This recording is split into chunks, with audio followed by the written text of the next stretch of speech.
we are in. So welcome back, everyone. Welcome back, everyone in the chat, to game number 2 in this best of 5 series for Group 2 in the first round of the Australian Open. That's such a mouthful to say every single time. Between these two players, Zayn Naik and Mr. Dodo. Now, in the previous game, we saw that it was a Vikings mirror matchup on Ghost Lake. And now, since Mr. Dodo has suffered a loss, this is his home map, and it is also Hidden Civilization pick. And much to my pleasure, much to my very, very great pleasure, it is Arabia, and the civilizations are making me even happier than that. So let's have a look at the two players. Let's introduce the man himself, the man who chose this fantastic map. Down to the southern area of the map is playing in the red, Mr. Dodo, and he's chosen the Huns. Ah, it does my heart proud. It makes me so happy to see a Hun pick on Arabia. His opponent today, the ineffable I think I maybe did a little bit as well. I peed a little bit. Is the ineffable Zayn also playing as the Hun? So we have a Hun mirror matchup, and we have a Hun mirror matchup on Arabia. This is going to be such a good game. Well, at least I hope it's going to be a good game. Anyway, so let's have a look at their maps, because Arabia maps so easy to cast, so easy to look at the different strategies, especially when the two players have chosen Huns. Now, Zayn, Mr. Zayn, what's going on for him? Well, his main gold is out here towards the eastern sort of flank of his base. It's not too badly placed. I mean, he can hightail it back to the town centre quite easily, and he can place a town centre out on this sort of area of his map as well in the Castle Age and late game to secure this portion of his base. He's also taking wood at the back of his base, which is nice. He's got a nice back wood. What else has he got going for him? He's got back berries, quite important if he decides to go for a scout rush. The old berries, secondary gold out on the front of his base, and I'm not even sure if that is his tertiary gold, but I'm pretty sure it is, having a quick look down, a cheeky look down at Mr. Dodo's base, but that's definitely his third gold. Stone out on the front, both of his stones pretty much out on the front of his base, but obviously as the Hun, stone not very important in the early game, or even really the Castle Age. Only really important when you want to try and get those castles up to lock down portions of the map as the game progresses. Now he has moved 3 villages out to wood, which tells me that we're going to be seeing a scout rush coming in from him, which makes me very, very excited as well, because I love scout micro. Now the rest of his map, he does actually have quite a nice map to wall, to be completely honest. A little bit of palisade there, a bit of palisade there, and he can build his buildings across this front area of his map and also wall off towards this area here if he so chooses, and he's going to have a really, really nice map. A lot of area back here to boom into, and if he does decide to go for those walls, then he's going to secure a lot of his resources as well. Whereas when I was looking at Mr. Dodo's map really quickly just before, I was cringing a little bit, and I feel for him. He has also sent 3 villagers out to wood, definitely indicative of a scout rush build, which is very exciting to see. He does have his wood at the back, main gold at the back of his base, as well as a secondary wood line, all nice and good for him. But this wood line is on a little bit of a hill, which is going to be not so nice for him when cav archers, for example, come out in the Castle Age. It's going to be a little bit harder for him to defend that, owing to the hill bonus that Zayn will get against him. Berries likewise on a hill, and pretty much all the rest of his resources out on the front of his base. Stone, secondary gold, and tertiary gold out on the front of his base. And the biggest worry for me, at least for Mr. Dodo, is the fact that he is sitting in a crater map, which means that he's going to have to get control of these hills in order to be able to have any sort of real attack prowess in this game. Now the big thing about hills though, it depends on what's on the other side of the hill, right? So if you've got this hill here, that's totally fine. If it's just a complete plateau for a long way back towards your opponent's base, then it's a lot harder for you to defend, because if you get a little bit of map presence up at the top of these hills when it's like this, and your opponent has to push up those hills to get to your army, to get to the top of the hill, these hills aren't actually as bad as one might initially think. Of course, if you lose this hill regardless and you're getting pushed down, then you're in a little bit of a shitty position. But if it's a plateau like this, then it's not so good for you, because you're fighting on even ground here. You don't have any advantage over your opponent when he was trying to push up a hill, which means if you do secede, then you're going to be in a pile of shit, which is quite unfortunate for him. So like I said, both these players almost inevitably going to be going for a scout rush here. The time is well past for a barracks, and if I quickly zoom over to Zayn's base, 2 farms up, villagers going out to wood. Don't quite like the fact that he's putting this many villagers on wood, but I could be jumping the gun. Maybe he's going to build a secondary lumber camp like his opponent up here or down here to the south of the map, splitting wood, going 5 apiece on each lumber camp.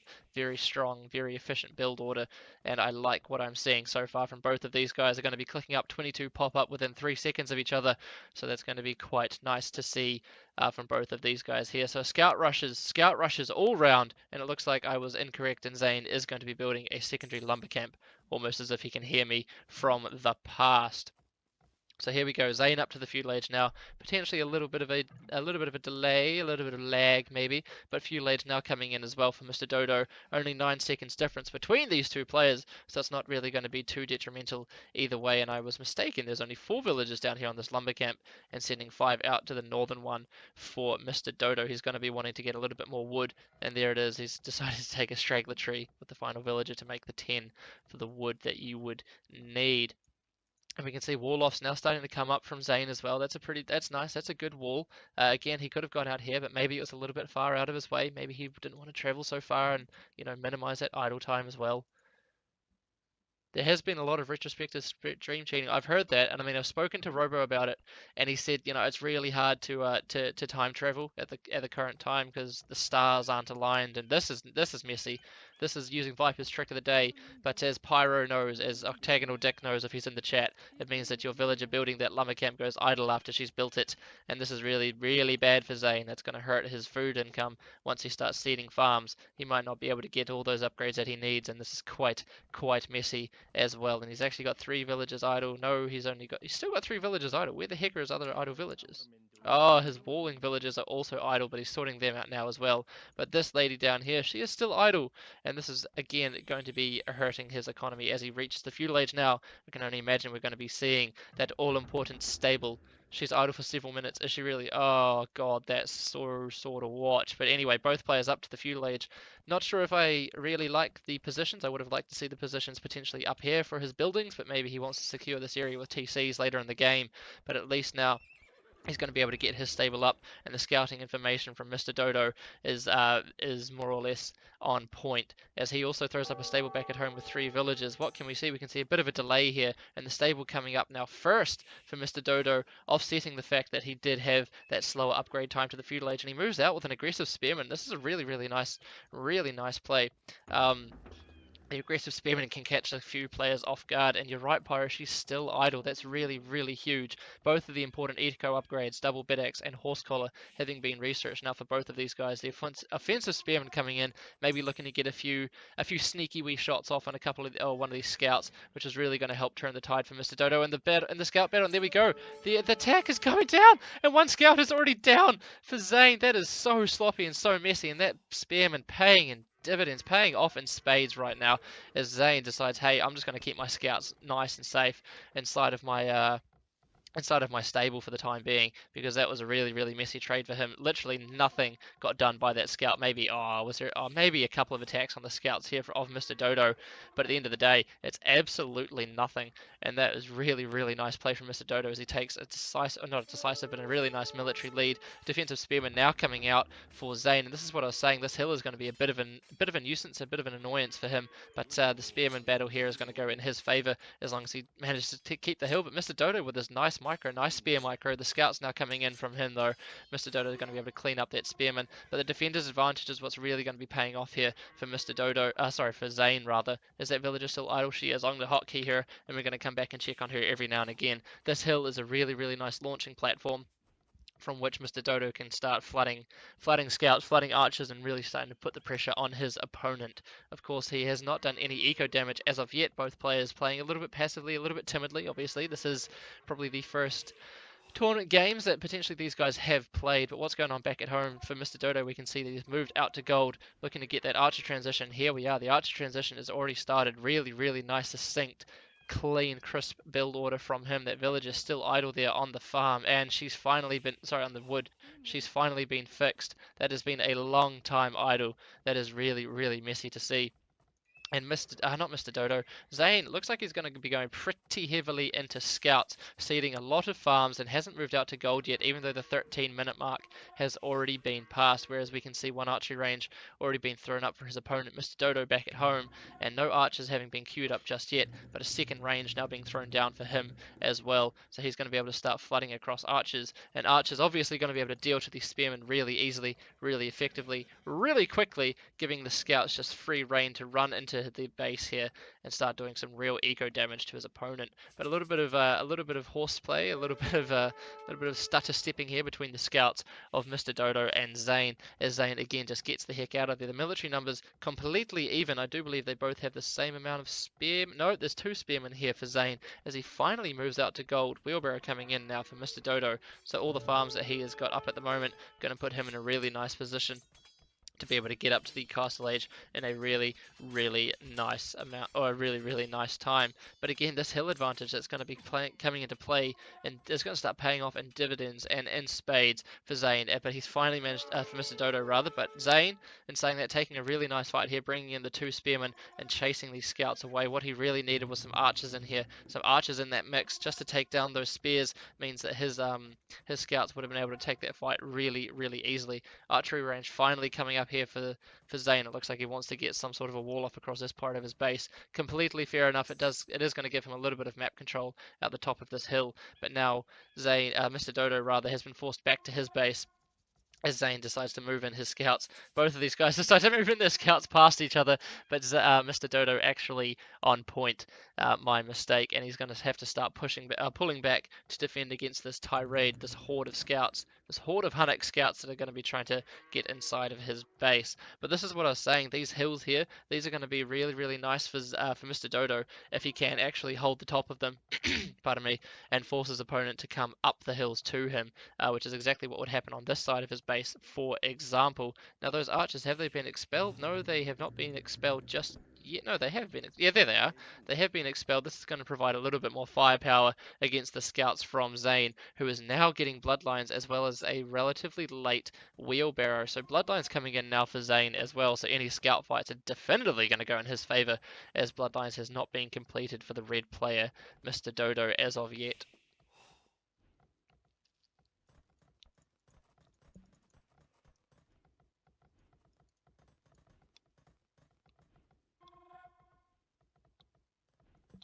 Not only that, but Mr. Dodo is sitting on a decent amount of wood right now, and okay, there we go. He's finally thrown down a blacksmith, but he's still sitting on a crap ton of wood, and these archers with no fletching against bloodline scouts pushing downhill into his archers. That's not a fight he wants to take. Those 8 archers will get cleaned up in a very, very short amount of time. Micro walls coming up inside the economy here from Mr. Dodo. And what else is going on back at home for Zane? Well, Zane's just got up 2 ranges. He's got up his blacksmith, but it looks to me like the action is going to be back here at the front or the northern portion of Mr. Dodo's base. And Mr. Dodo, with his scouts, with the defender's advantage, with these archers, are going to be able to definitively scare away these scouts from Zane. Fletching coming in for Zane now as well. So it looks like maybe he wants to prolong the castle age, prolong the feudal age for himself just a little bit more. But here we go, Zane having clicked up to the Mr. Dodo having clicked up to the castle age now as well. Like I said, that earlier wheelbarrow and not sinking as many resources into upgrades like bloodlines and fletching means that he is going to be able to click up to the castle age a lot sooner than his opponent. Throwing up an extra 2 rangers back at home as well, just outside of his farms, means that he is obviously going to be going for that cavalry archer push, or the cavalry archer rush that we see so often in these games. Now, Zane also having clicked up to the castle age, and he's on a decent amount more villages, and that's obviously where his economy advantage is now coming from. He's been able to get bloodlines. He's been able to pump out some archers.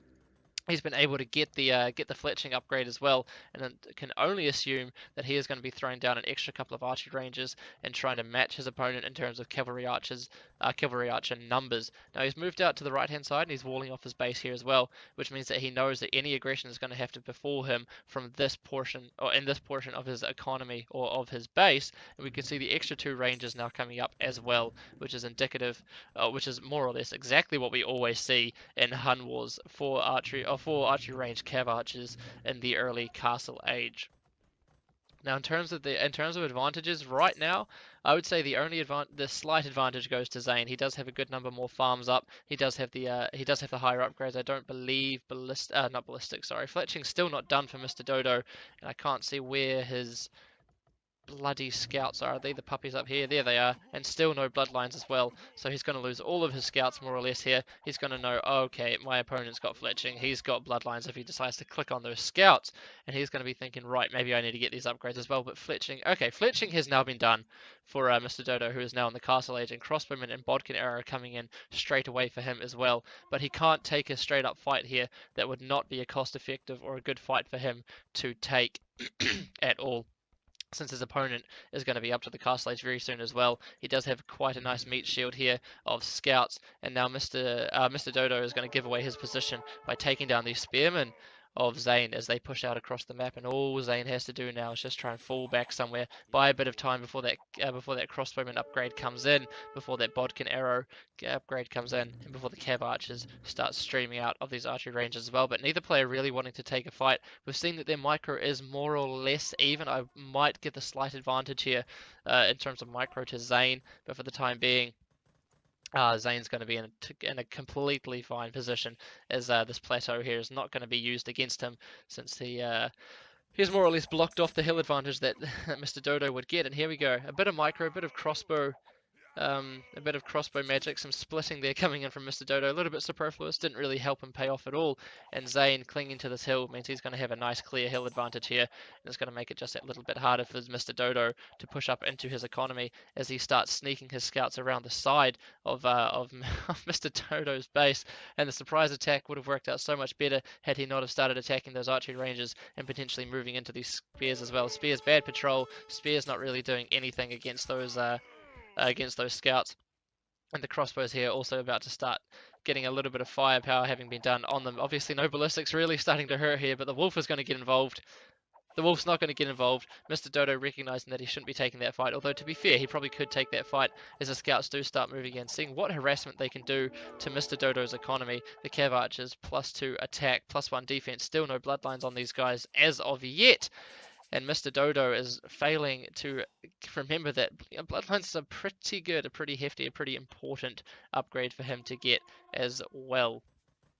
Now, as well as that, I would like to point out the fact that the university has come up for Zane, and we saw this in the Vikings War just before as well, how Zane really likes to get that university up early and go for their early ballistics, which is going to help him take these fights a lot more conclusively. Any of the fancy split micro that we've seen Mr. Dodo is so partial to is not really going to pay off too much more once ballistics comes in for Zane. Instead, Mr. Dodo opting to go for the economical approach and throw down an extra town centre and start booming his way into a villager lead. We can see that is still not happening yet, as a 3 villager lead is still in favour of Zane, and I can only imagine that Zane is keeping his TC running, whereas pardon me, whereas Mr. Dodo is idling his TCs every now and again, and Thumbring now coming in as well for Zane. These fights are going to go so heavily and so ridiculously in favour of Zane against Mr. Dodo. It's going to be not embarrassing, but it's going to be really, really hard. Nice play from him, from Zane, that is moving his crossbows one way as he sneaks his cav archers in around onto this plateau. But Mr. Dodo, great game awareness, really, really strong from him. Ballistics now finally coming in for Zane. He's moving his cav archers here to this plateau, so at least he's going to be able to get some sort of attack, some sort of damage done on these cav archers here. I'm not sure if Mr. Dodo was really paying attention to what the heck was going on there, but here Zane, if he's paying attention, is going to be able to move in and start taking down some wood villagers inside of that economy, as this crossbow fight here is getting cleaned up pretty concisely, pretty decisively as well, from Zane on Mr. Dodo, and having to evacuate all of those wood villages, and now a double-pronged attack, really strong play from Zane here, as the thumb ring on these cav archers, the thumb ring on these crossbows is going to start paying dividends. Ballistics having been researched as well, and Zane was also taking a fight downhill, a little bit sloppy there from Mr. Dodo, as he was fighting uphill with these cav archers, and he's out-teched, he's outmatched, he is outnumbered. Well, he's not actually outnumbered at all. well. I don't know where his army is. Well, there's his army. His army was away from home. His army was away from home. His army was AFH, and now he's having to bring it back as well. But this is the thing. He's sinking more resources into villages. He's sinking more resources into farms to keep his TCs pumping. So his military production is going to suffer somewhat since Zayn actually now is throwing up an extra town centre, an extra 2 town centres as well. So Zayn is playing this really, really strong as he clings to this hill with the ballistics upgrade, with the thumb ring upgrade. These fights here that might not have gone his way in one section or in one time are really going to start to pull ahead for him. With those all-important upgrades having been researched as well. In terms of other researches and other upgrades, they're both dead even. Bloodlines, +1 defense, bodkin arrow, all having been done. But this is the thing, Zayn is attacking from multiple locations, and if he gets this, oh no, he's going to be able to deny this town centre if he's paying attention. Is he paying attention? That's the really big question. I'm not sure. We'll come back to that very soon as he gets a little bit of raiding coming in on the wood line from Mr. Dodo, and yeah, he's paying attention, or if he's not, the patrolling or the natural attack stance of these units here out to the northern flank of Mr. Dodo's base is going to be able to deny that town centre, and that is absolutely detrimental for Mr. Dodo. We can see the villager lead starting to become even more heavily cemented in favour of Zayn, and that was a little bit nasty, firing uphill with half of his cav archers there, a little bit sloppy. He should really get the heck out of here. This is not his fight to take for Zayn. No, no, no, it is not. But of course, he is maybe reveling in the fact that he denied this 3rd town centre from his opponent. He's gone inside his economy. He knows he's on 2 town centres at least, and having denied the 3rd town centre, he might be thinking, hey, I could be in here with a villager lead. And indeed he is. We can see an 11 villager lead for Zayn, starting to pull ahead a little bit more now, as the 1 town centre that he has over his opponent is going to be working overtime. And here we go, thumb ring now coming in for Mr. Dodo as well. Still no university, so the ballistics upgrade not really going to be coming in anytime soon either. So any micro intensive battles are not going to be going his way at all, as Zayn moves 1 contingency of cav archers away, attacks with another one on the other side of Mr. Dodo's base, and then brings in his other pesky horde of Hunnic cavalry archers. Oh no, okay, he's just going to join up back at home or something along those lines. We can see the scouts up here as well. Cute pesky scouts, not actually doing anything for Mr. Dodo at all. As +2 archer armor comes in now for his cavalry archers. That's going to give the upgrade advantage, at least in terms of the armor, to Mr. Dodo. But the ballistics is really going to start paying off when the micro-intensive battles start kicking in for these 2 players.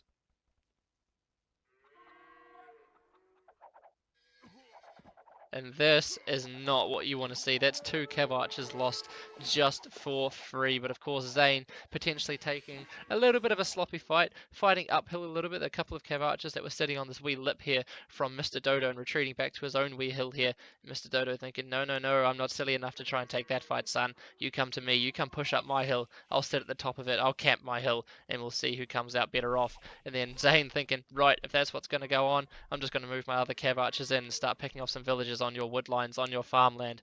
And Mr. Dodo's like, okay, no, that's fair, I'll come in, I'll deal with this crap. And then Zayn's like, ha, sucker, I'm going to start moving in with my other cav archers that you left alone. And this is what Zayn is doing really, really well. He's pulling a lot of military production, or sorry, a lot of military units from Mr. Dodo all around the map, spreading himself nice and thin.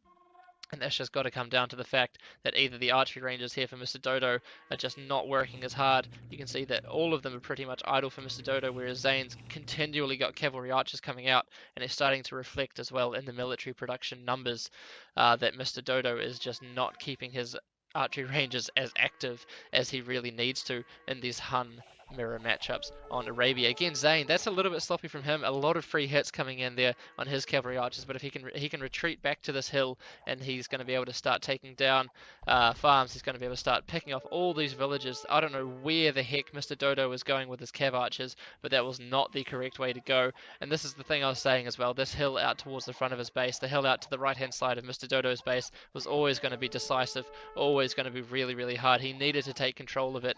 And sure, he's got the advantage when the cav archers are pushing up, but when when Zayn can find other ways into his base, it's not going to be as effective as what he needs. And the thumb ring, the ballistics, the upgrades, the numbers, everything here in favour of Zayn, as he's going to be able to decisively take this fight.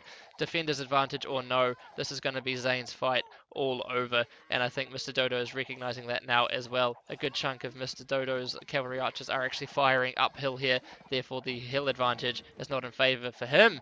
And he recognises the situation and calls GG on this second game between these two players for the Australian Open. So really strong play there from Zane. His eco not looking too bad back at home. A good number of farms seeded, and we can see that in terms of food, he's getting very close to clicking up to the Imperial Age. But his his cavalry archer production was just so on point, and he just did not idle any of his ranges, and that really, apart from maybe a bad map and maybe some really bad misfortune or some huge misfortune on Mr. Dodo's part, has been instrumental in Mr. Dodo not being able to take that game off of his opponent. So well played indeed to Zane as he takes the second game. So we'll quickly change the scores over to again to reflect that. We'll come out of the game and we'll see you guys very soon for game number 3.